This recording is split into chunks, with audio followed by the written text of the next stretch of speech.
দেখি তো রোবটটা ঠিক আছে নি। হ্যাঁ ঠিক আছে, এখন থেকে তো আর আমাকে স্কুলে যেতে হবে না, আমার মতন রোবট বানাই ফেলাইছি। শোনো রোবট, তুমি আজকে থেকে আমার সব কাজ করে দিবা। আজকে আমার এক্সাম, তুমি দিয়ে আসো। Okay ma'am.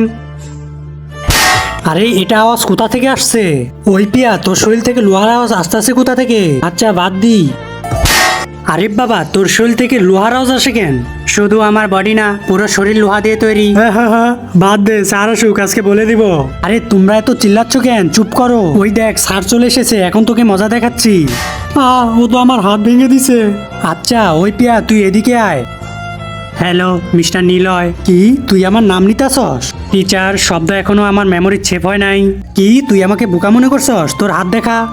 কিন্তু তার আগে তোমার কাছে কোনটা সবচেয়ে দামি, এক বস্তা টাকা নাকি মা বাবা? যদি মা বাবা হয়, ভিডিওতে একটি লাইক করে চ্যানেলটি সাবস্ক্রাইব করে দিবা। আর যদি সাবস্ক্রাইব না করো, তাহলে বুঝে নেব তুমি মা বাবাকে ভালোবাসো না। আরে তোর শরীর থেকে লোহার সাউন্ড আসে কেন? কারণ আমি লোহা দিয়ে বানানো। আমার হাত। আরে তোর চেয়ারের মধ্যে মেশিন কেন? কারণ আমি একটা রোবট। আরে এই রোবট তো সবকিছুই তছনছ করে দিবে।